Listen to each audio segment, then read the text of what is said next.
everyone. Sheila Butler with Successful Women Talk. I want to say thank you so much for joining me today. And on today's show, we have two guests. We have Jules Taggart and Krystina Feucht. They are co-founders of KickStart Kitchen. And that is a business where they show women entrepreneurs how to create a profitable business. These ladies each have solo businesses and have recently joined forces with KickStart Kitchen. And it's quite an amazing process. If you haven't checked it out, you need to. But let's learn a little bit more about them. So welcome, ladies. Thank you. Welcome. Well, thanks for joining me. I certainly appreciate you guys taking the time in your busy schedules. But listen, let's start by, usually the first question I ask is, tell us a little bit about yourself, your background, and how you got to where you are today. Sure. Well, I'm Jules, and this is Chris, as you mentioned. And we got started, it's funny, we both had our own businesses. And they were just kind of getting started. We hadn't really gotten that far into growing our solo businesses. And we were looking for resources. And we couldn't find a couple things. We were both working full-time while trying to start these other businesses. And we couldn't find affordable tools and courses and things like that that were also friendly with our time. Because we were working full-time. So we had to do this stuff at night, on the weekends, maybe squeeze it in over a lunch break. So that was really our challenge, was to find some courses and some resources for entrepreneurs that were good for women that are working too. Because a lot of us do work when we're starting our businesses. Absolutely.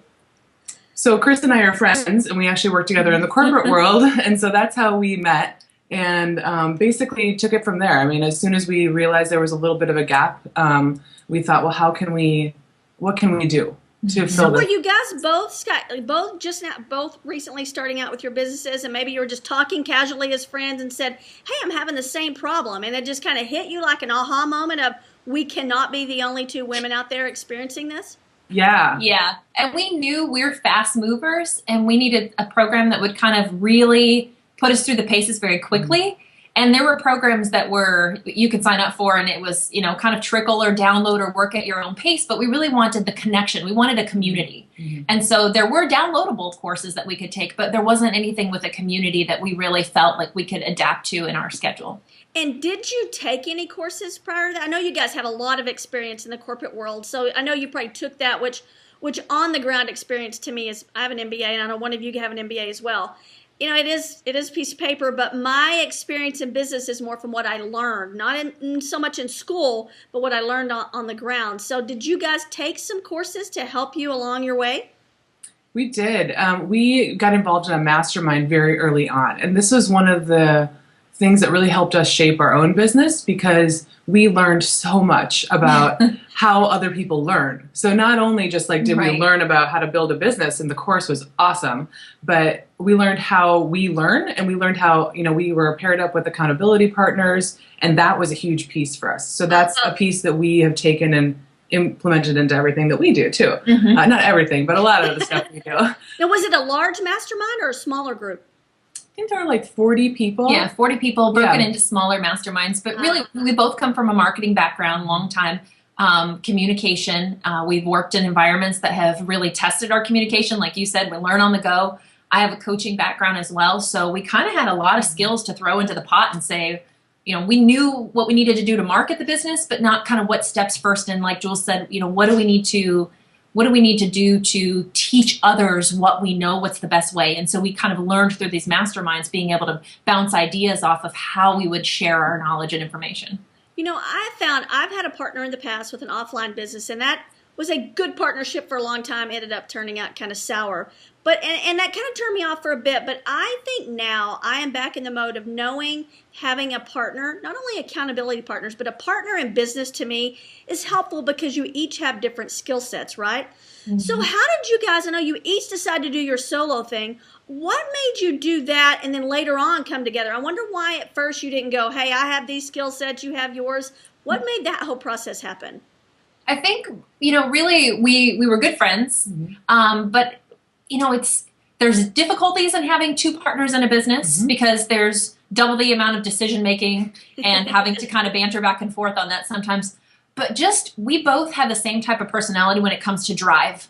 We want it, we're hungry, we're willing to work hard, and that was a big factor in us saying, we're going to rock this, we're going to do it. And so that got us excited to work together. And I think it just kind of blossomed from there. We said, we know that we can do this, and we were good accountability partners because of that. So it's nice being able to split up the work, but it's also nice to be able to kind of check each other and keep each other motivated and excited. You're not just in your office by yourself. You actually get to communicate with somebody. Yeah. So I will say, though, for when it comes to partnerships, there's so many benefits, but then there are also, it's a different ballgame. I mean, my solo business is very different than our partnership, and she's right. We move quickly with the partnership, whereas my solo business, sometimes I'm like, oh, that's a lot of work. Like, I need to call in some resources. I need to really think about this. I'll make a plan. But with Chris, we're moving.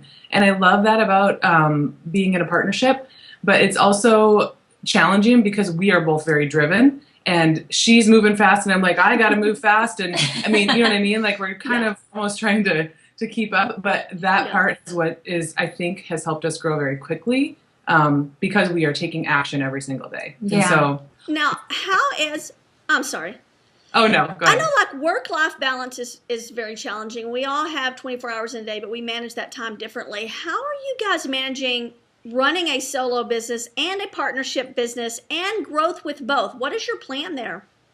Hang on to our underpants on the way down. I mean, it's chaotic sometimes, but I think, a lot of people ask us about work-life balance, and I don't think we're authorities in the traditional sense. We are not. Because we're not of the belief that you got to look at, am I spending, 2 hours in personal fitness, 2 hours in family time? Did I cook my meal today? Mm-hmm. Did I do this many hours with my kids? And compartmentalizing it in the traditional sense. Pretty much we read our gauge. If we feel good about what we're doing and we're motivated about what we're doing, and for us, personal fitness and our health is a big part of who we are and what we do. And so as long as we're taking time for that, time for our family, and still feel at the end of the day like we accomplished a lot and we still feel motivated, that's our work-life balance. I love that. And I think you're right about that, because I think some people go, oh gosh, I've got to schedule this in. And I schedule a lot of things in, but what I schedule most above all, it's all built on a foundation of flexibility. So knowing, like I think I read the other day, you guys were asking someone asked the question of what's the best thing about being your own boss or owning your own business. And one of it was just freedom. If I want to go for a run in the middle of the day, I go for a run in the middle of the day. And that's true. I can go to my kids, whatever's going on with my kids, but I also know when I have to get with it and get busy and get those things completed. And I love that flexibility. Yeah, I do too. I think part of the balance too is not necessarily on a daily or weekly basis, because, business is flux. You have up times, down times. You have times where you can just kind of sit back and let things happen with your team. And then there's times where you got to play for 20 hours a day sometimes. So throughout the flux in your business, you have those up and downs, and that's a certain amount of balance as well. Yeah. You know what I found also is that, it's challenging. We have all, as a business owner, and I know maybe I can get your guidance on this as well. As an entrepreneur, we have lots of shiny balls, right? So there's all kinds of ideas. So I know you help ladies either start a business or take their business to the next level. But what do you do when someone comes to you and says, I think I want to start a business, but I have 2 or 5 ideas and I just don't know which one to go with? How do you guide that person? Usually it seems like they really do know which one to go with. Their gut? You think in their They gut? can make money with it, or they're not sure if they have the time to put in it, or they don't know that they can do it alone. It's not that they don't really know, usually, which one to go with. It's that they don't know how to do it. Yeah. So usually that's a conversation. I mean, talking through those kind of questions, if you ask enough questions, usually the person comes to their own answer of what they really want to do. And when it comes, going back to work-life balance, when you're spending 8+ hours a day working on your business, you want it to be something you love. So you don't want it to be something that you thought was a smart idea. You want it to be something you love. Oh, yeah, I think Jules is absolutely right. Sometimes the biggest conflict of trying to choose is what they really want to do and what they think they should do that would be most successful. And so and maybe I should do this. I'm a classic example of that. I told you guys I had an offline business, and right after that partnership broke up, I ended up starting another business very similar to that same business, but in the children's world, because I'd just adopted kiddos. It fit within my world at that time, and I've struggled with that business for about 2 years on and off of trying to do some different things, and I made the decision on Sunday that I'm selling or closing that business because it's sucking the life out of me. Not because it's not the coolest products ever. It's beautiful. but it's not my passion. When I had my offline business, my business partner was the designer and I was the operations, organization, logistics person. I love that. I love consulting, helping small business owners with operations systems, etc. And I was trying to do something because I thought I should and not because I wanted to. What I want to do, and I feel like a complete weight is lifted off my shoulder. Yeah. I knew the right decision, but it was so hard to make it. You know, that's one of the things in our partnership that's been really great for us is sometimes we are so A-type that we will just say, well, we committed to it. We got to do it. Right. And so we challenge each other, and it's good to have that bouncing back and forth when we step back and say, why are we continuing to do this? You know, we set the deadline. We set the project. We're our own boss. Yeah. Right. But we're saying it's not a right fit right now. So what are we doing? And, you know, that's great to have that checks and balances is exactly why we believe in performance partners and in our partnership. It's hard, you know, and some of it is like for not only just women, but I know as a woman, I hate admitting failure. And I consider this sort of a failure because it's a financial loss and it's something that I thought I was going to do and I didn't. It led me to the path I'm on today, so I consider it a stepping stone. Mm-hmm. But when you have to put that out there to other people, and that's hard for us, right? That's hard for women to go, okay, that didn't work for me, but I have to move on. Smartest things you can do is step away from it if it's not working. Yeah. I mean, give it everything you've got. Put everything you have into it. But then we just recently were getting ready to launch a product.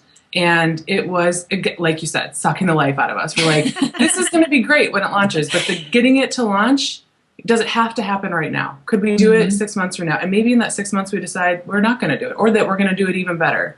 But stepping away from it, it was like, oh my gosh, we've already told people about this. You know, do we really want to back away from this? We don't want to go back on our word. Everyone we told was like, that's great. Good idea, guys. Yeah. Can't wait to see, you know, when you come out with it or don't. But it sounds like you made the right decision for you. And Sheila, I think it sounds like you're making the right decision for you. If you can do more with Successful Women Talk, that's perfect. And I love it. And you know, sort of the same thing you guys said earlier. When you went out looking, you didn't have that resource. You didn't have that community. And I found the same thing. I found that when I started looking for examples and mentor of successful women, you look up successful entrepreneur, it's usually a man. I don't have any problem with that, except for the fact that there are so many women out there killing it and really crushing it, and we don't highlight them enough. For some reason, I don't know what it is. So my life mission is to show other women that women like yourself are going out there and doing things very well, very successfully, and on their own terms. Definitely. I think it's a real mark of entrepreneurship to start something, try it out, learn a few lessons, make a shift. Mm-hmm. You then are even more successful the second time around or the third time around. I think you're always taking out these lessons. We learned it in our business. We told you we're shifting.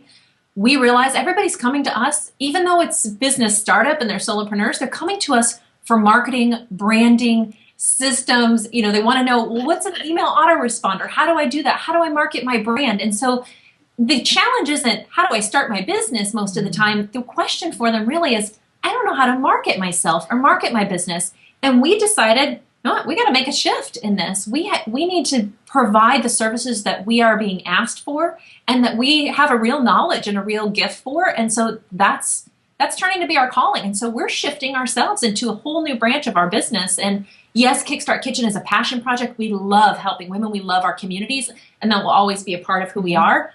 But our marketing services is becoming the core of our business very rapidly because that's what ended up being the fit. That's where our calling ended up being. And it's funny that, and you listened. I think you listened to that community that you are so desperately trying to form.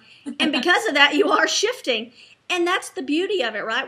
If you listen, I think that's what I see with some of the business owners that I do some consulting with now is they really have to listen to their customers because our idea in our head might not really be what their idea is at all. Right. Definitely. What is the most challenging question, or what is the most challenging thing that you see with women in business? And maybe it is the question you just answered. So some of the people that you're helping and working with, what's their biggest challenge? That's a really great question. Yeah. I think, and I'm sure maybe you have a different thought on it, but for me, I think it's time. I think as women, we do so much for so many people. And I know it's a little bit cliche to say, you know, we're supposed to be taking care of kids, we're supposed to be taking care of the house, we're supposed to be keeping fit, we're supposed to be running a business, all these things. So I think women they get gung-ho, they get started, and then they're like, how do I do all of this? Stress mounts up, and maybe sometimes income doesn't come as quickly, and they make a different choice, and they stop before they really get started. So I think that is the crux of it. Yeah, I tie right in with Jules on that. It's what we see most common in the women entrepreneurs that are in our communities that we work with is we're all incredibly driven. And we don't want to, whether it's instinct in us or just part of our makeup, we don't want to let go of anything. We want to constantly have our thumb on every little thing that has to happen in our business. And so I find even for us sometimes, it's hard for us to let go and say, somebody else can do that piece better than we can. And either one, we're willing to pay for it, trade for it, do whatever it takes, because that leaves us to free us up to do the stuff that we're really great at. And so sometimes it's hard for us, and especially early entrepreneurs where money is tight, resources are tight, to find ways to let go of some of the work and let go of some of the activities that are happening that are not their specialty, but that if they do, will really free them up for some great things. I agree, and that is tough. Well, let me ask you this.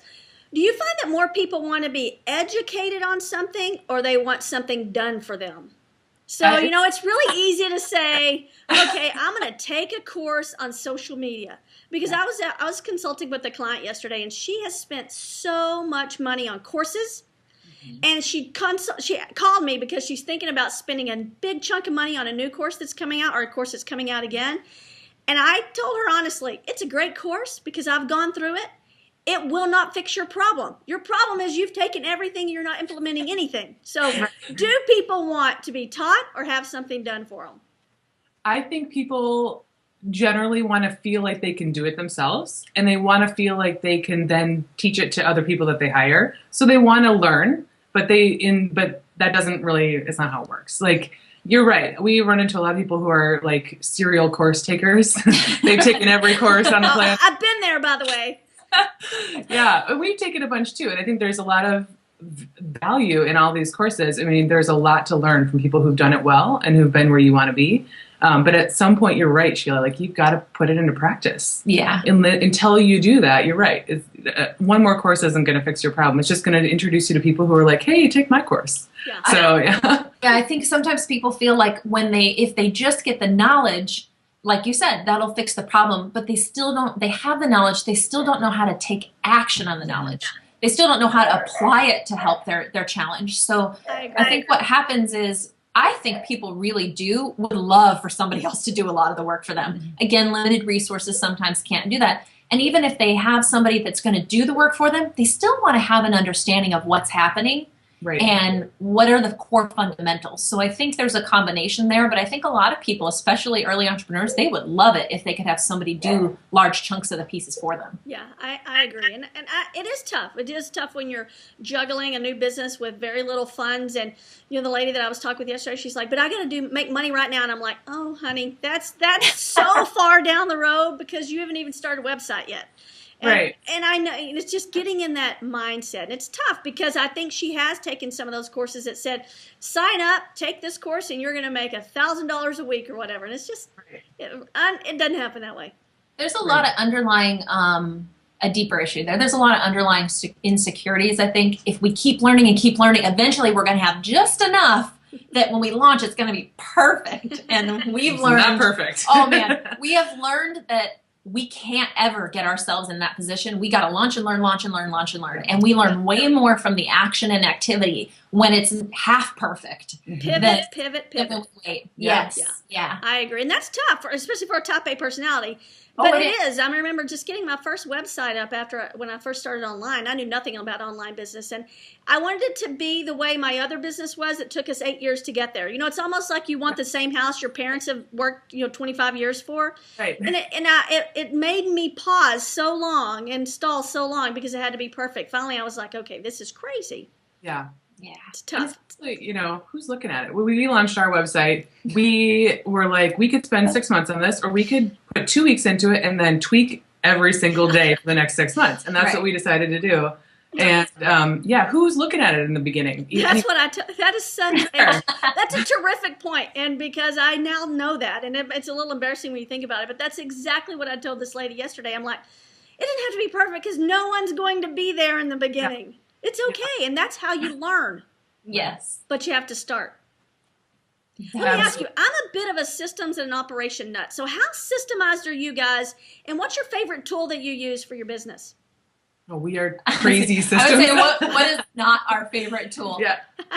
We use Google, of course, the calendars, the Google Docs or Google Drive. We use that pretty heavily. We love that we can both be in a document and brainstorming and editing, and we can see each other's edits. So that's a really valuable tool for us. Yeah. Podio is a great resource for managing projects, and we have certain clients that they prefer Basecamp, so we've worked within that too. But we're I don't know how we are extremists when it comes to list making. So scared and to say prioritizing.